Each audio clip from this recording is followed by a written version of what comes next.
Welcome to another episode of the BERG Podcast. We're back today with Ashley Crosman. Hi. Hi. Super happy to have you on, Ashley. You're one of my coworkers here at Esposito Realty Group by EXP, and I'm really excited to kind of dive into your journey in real estate. You have a really cool background as well that got you into real estate, kind of motivated your move.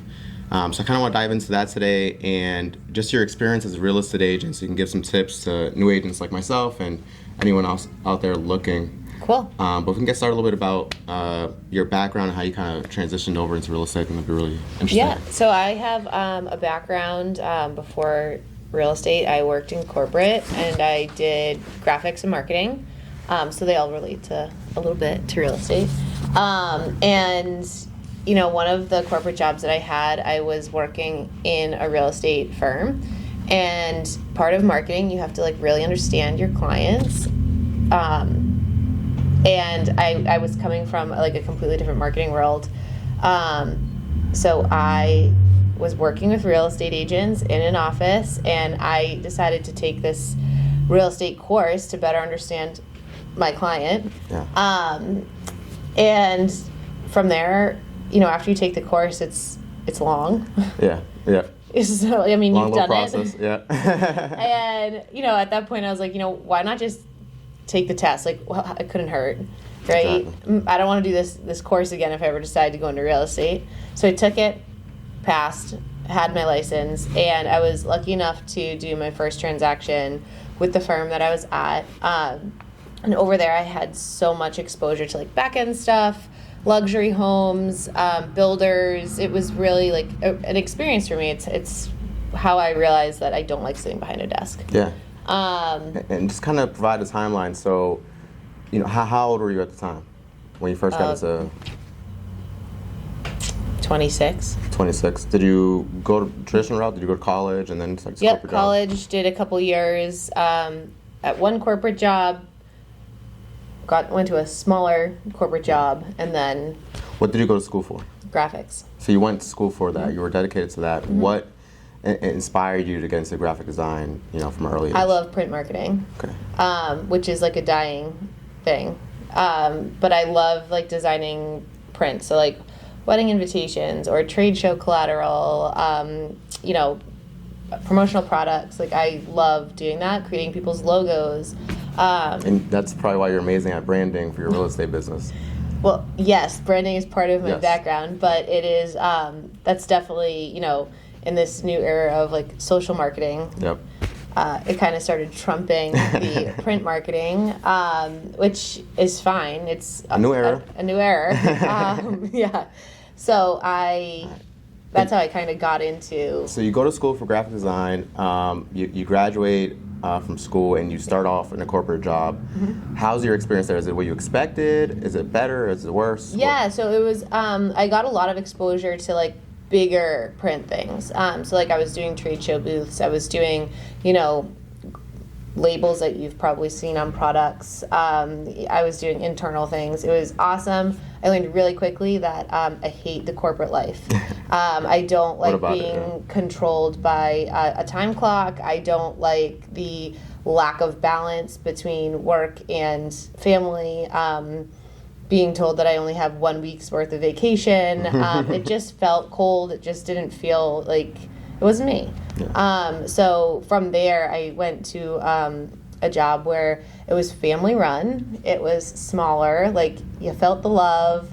They cared about you as much as you were one of their own, which I didn't feel at the first job. And it was a nice change. Yeah, that's good. Yeah. So and that was a real estate brokerage that I was overworking the marketing for. So they really kind of welcomed me, even though I wasn't an agent. I was there to kind of excel everyone else. Before working for that, real estate firm and helping them out with their marketing, had you ever considered up to that point? No. So No. This really planted the seed for you. Yeah. Nice group of people here, welcoming, and kind of getting an inside look at their life and what they do behind the scenes. Right. By helping them out. Okay. Yeah. No. At that point, I was still watching HGTV like it was real life. Yeah. Perfect. All right, so boom. So you start over there, and how far into that job were you before you decided to get your license in real estate? It was probably, I was over there for 3-4 years, and it was probably like 2 years into it that I started the course. And I never planned to do anything with my license. Like it just felt like I had done the course. Like the last step to, accomplishment there was to just get my license. Yeah. And then, that would have opened up some doors. If anyone needed help over at that office, I could have helped them, do a broker open or, do a quick showing if I was in the office. Not that I was like going to go get clients. I just thought it was helpful. Yeah, open you up to additional business there, and then be a helping hand for the real estate team there. So you spent about 4 years there. Obviously, you said that your lifestyle was better than it was at the previous job. Right. They treat you better there. Were you happy at this point with that job, or? Yeah, so it keeps circling back to time. Time, I didn't like how my time was being utilized at my first job, and then I enjoyed being in the office and being surrounded by everyone at my second job. But time in the car, I was commuting from Franklin to Wellesley, and I would get frustrated with the commute. I was sitting in traffic constantly, no matter how early or how late I left. And it was driving me nuts, just the amount of time that I was wasting, or sitting.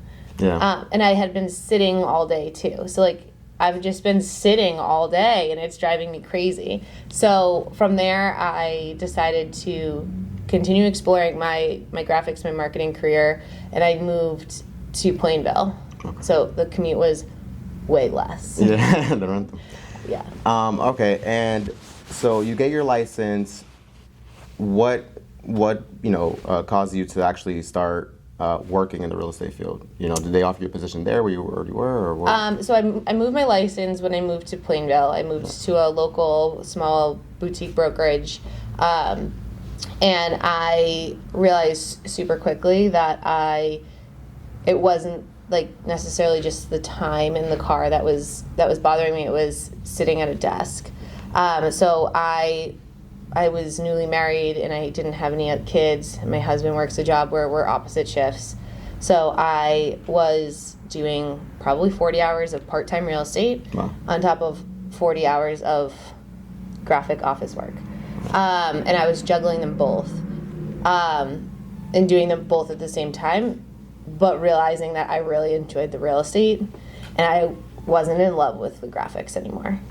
And that's a key thing there. So when you mentioned before to me that you were kind of part-time real estate while just still doing part-time graphic design, I didn't realize you're doing a full-time job both ways. Yeah. And that's good for people at home to kind of hear, because people get into real estate part-time and they think, hey, I'm invest 5 hours a week, 10 hours a week, and then they don't see the results and they're like, this is impossible, this is just too hard for me. Right. But you dove right in, you kept your full-time job, and you just added this on, an extra 40 hours a week essentially. It got to a point though where it wasn't sustainable. I couldn't do what I was doing and properly service. How long did you keep that going? The entire time I was at that job. So it was 2 years. Wow. 2 years. And then COVID had hit, and I was pregnant with my son, and I was kind of just at a point where it was okay, I have a new role. I'm becoming a mom for the first time, and I either need to find a daycare or I need to make a change in my life and just jump and take this leap, because I think a lot of new agents that are part-time have a hard time at making that leap. They go part-time and they think there's going to be this aha moment when they can get out of that other job, and they're too scared to let go of what they know, and their every week their commission chat or their the salary and all that. Their salary, their paycheck, and it's scary, but you just got to jump. You got to jump and you got to go. You got to believe in yourself. Yeah. All right, beautiful. So you did a couple years of that full time on both jobs. Big life change. COVID hits you. Wild. And you have your wild. And you have your firstborn. Yep. Congratulations on that. Thanks. So Okay, so and then you decide you want to go full time just into real estate, dedicate all your time so your clients can get the right experience, and you can be fully dedicated to what you want to do. When you decided to just go full time real estate, did you switch offices? No, I stayed at the brokerage that I had really like started my business in, being an active agent. I stayed there up until this time last year. Okay.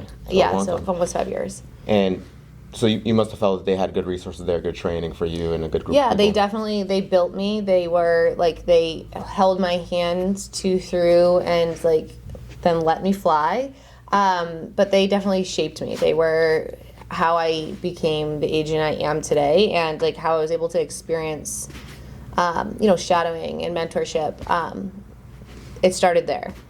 And what's your learning process? So do you like shadowing someone else, kind of see how they do it? Do you like just getting instructions and doing it yourself? You like I'm a doer by learning, or I learn by doing. Sorry, there we go. I can't. I mean, that office was great in the sense that they had, a training once or twice a week. They had a mentor for you to call directly who, it's someone who I know personally, which was my comfort. I knew the gentleman that was like also training me. He's been in my life for forever. I could call him any time of the day. He was my direct contact. And then if I had a question or if I needed to shadow, like he was the guy that I would go follow. So like he held my hand until I felt comfortable like doing it on my own. What made you change from that brokerage to where you are now? Yeah.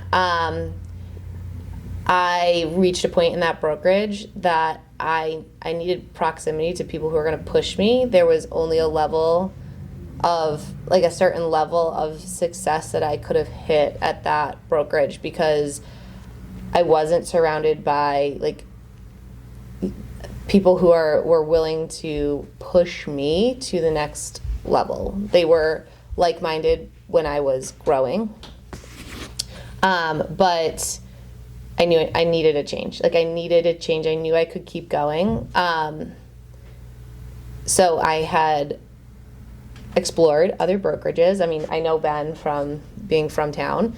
And a lot of people that have influenced my real estate career. The more I kept talking about changing brokerages, the more that they were like, have you talked to Ben? I'm like, no.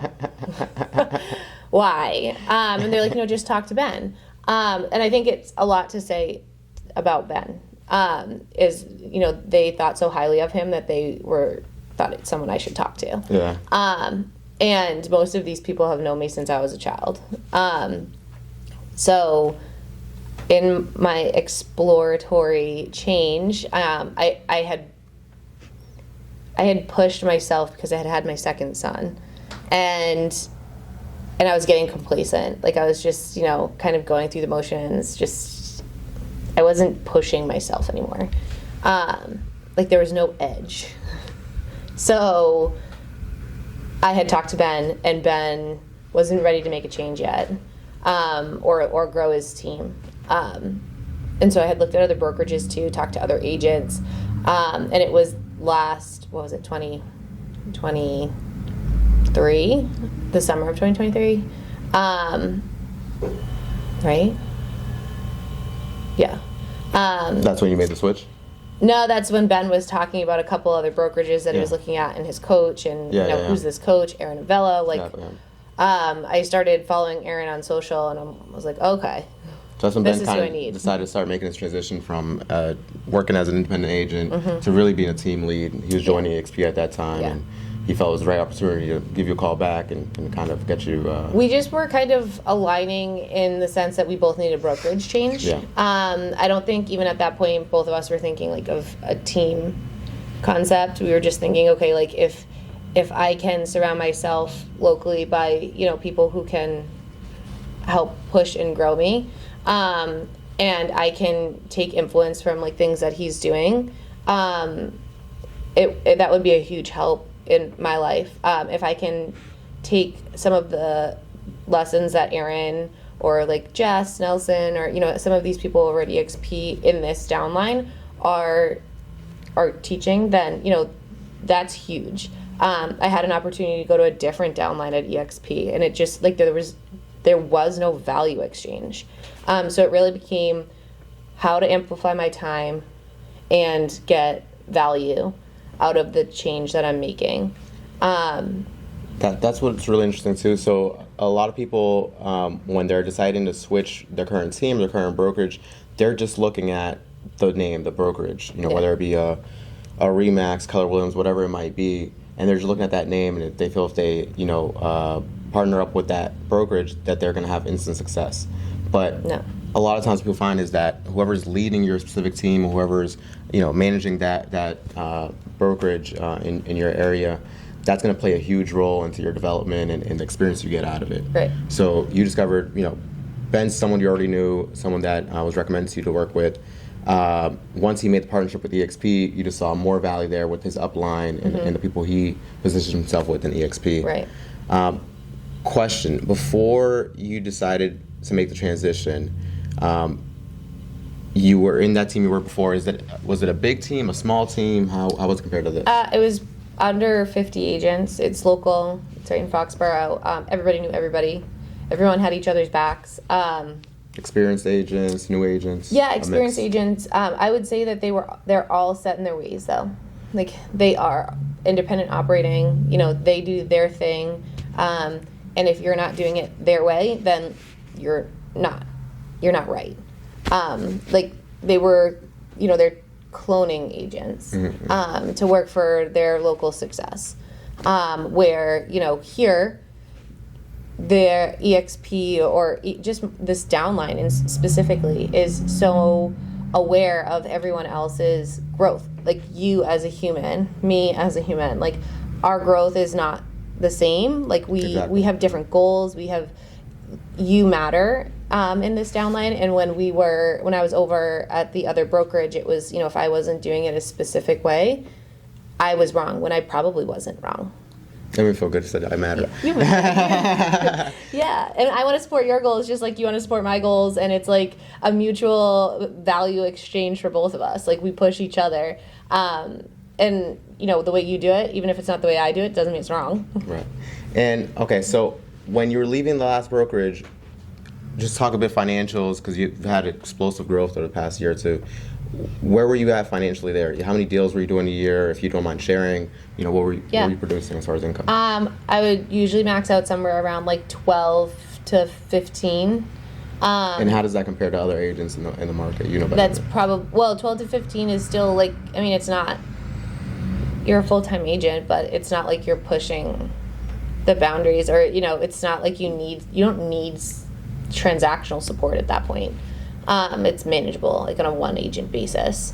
And it's something that's like, how can I want to add to that? Like, how do I keep going? But anyone else that you speak to, it's a real estate agent or that knows real estate agents, you tell them you're doing 12 to 15 deals a year and you're successful. Yeah, you're doing it. You're doing it. Yeah. I mean, I think at 12 to 15, like, if you're really trying to, like, further your growth, like, usually they say, like, after 30 transactions, like, that's when you should be having a team of support. But obviously that's a cookie cutter answer. Like, it depends upon, like, the volume, what type of transactions you're doing, how you're managing your time, because I've learned this year that I don't need to be introducing a team at 30. Like, I could be doing 15, and introducing that team will allow me to get to 45. Exactly.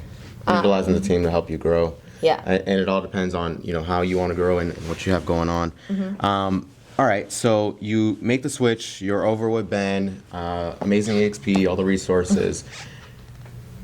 How long into the experience did you see a difference in yourself and in how you're conducting your business? Was it instant as soon as you came in, you had a new game plan, or what? Yeah, so last year was like a year of just me being wildly uncomfortable. Yes. What are some of those things that made you uncomfortable? Everything. Yeah. So like Ben and I came over within like a couple weeks of each other. So Ben went to EXP, and then Kristen went to EXP first, and then Ben went over to EXP. So it was like this gradual change for them, and then I had come over, but it wasn't like they were fully aware of like the systems and how they worked, and so everything was new for both of us. And that's uncomfortable. Like, I did it in the winter, but it was definitely a learning curve. It took a second, but I jumped right into the, our downline. So I jumped into meetings with Aaron. I jumped into the real estate B school.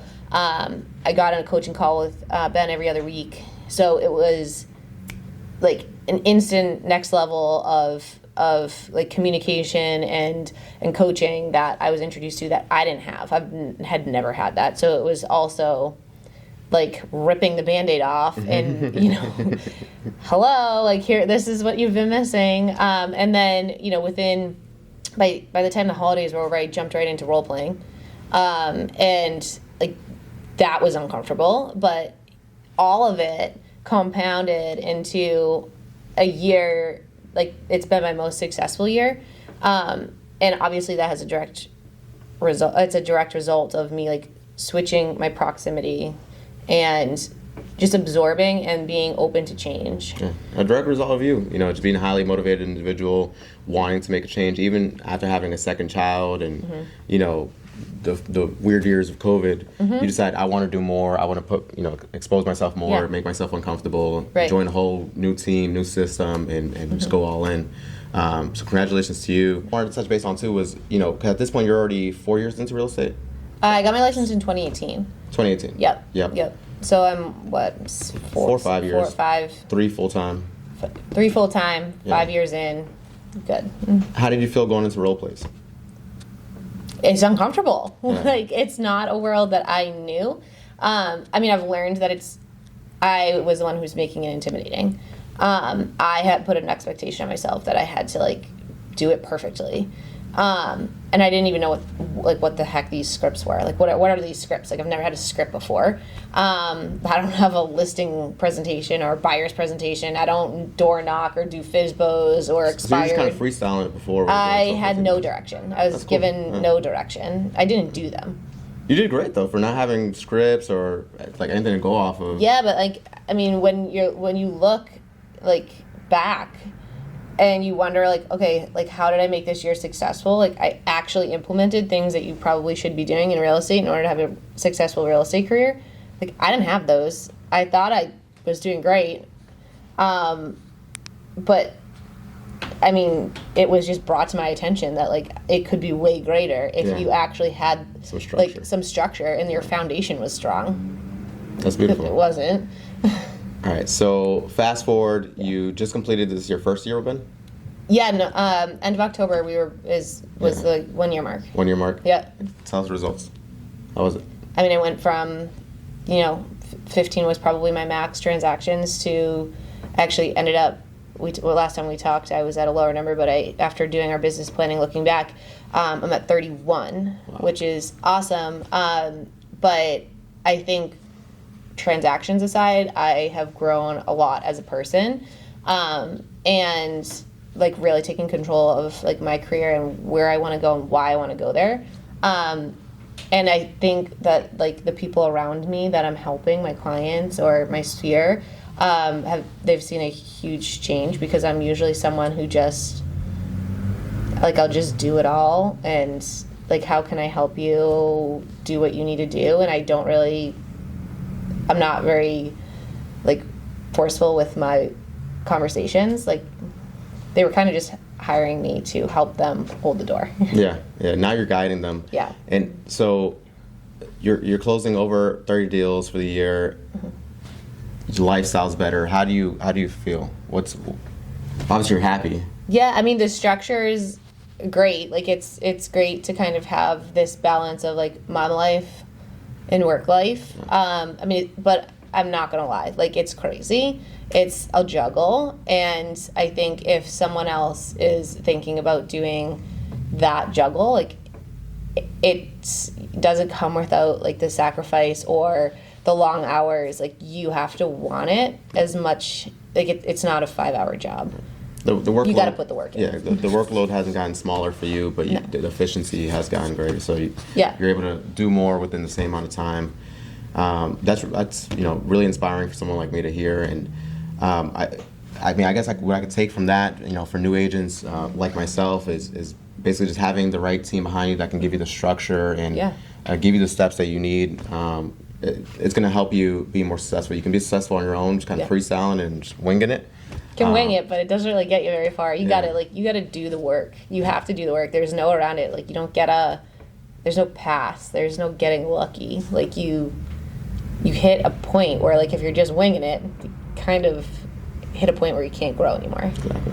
And so for next year, you're doing your business plans now. Obviously, if you had more structure this year, there's something that you can more easily replicate for next year, so you can hit the same amount of deals and then implement a few things on there to essentially grow and do more next year, which I assume is the goal. Yeah, I think next year the goal is to continue making myself uncomfortable. And so I'm gonna keep pushing that envelope a little bit because I saw how successful it can be this year. But I think, like I mentioned, the old me, or the person I was before all of this proximity, just wanted to do it all. I can do it. I can do the marketing, I can do the pictures, I can do the staging, I can do all of it. I don't need anyone else. And I think it's going to continue to be a year of embracing help because it takes a village. All right. Looking into your next year's business plan, can you share with us what the goal is? As far as numbers, I need numbers. How many deals are going to... Transactional numbers. How many deals is Ashley Crosman doing next year? I want to do this podcast with you in 1 year and report back. Oh, God. Yes, pressure. Let's do this first. Yeah. If you did the same amount of transactions next year, would you be happy, or are you in the position where you were before where I want to continue growing? Because the number you hit this year is amazing. For most people, that's more than enough income. Yeah. Lifestyle balance and all that's there. It's good. Are you good where you're at? I'm comfortable where I'm at, but the competitor in me, I would love to do more.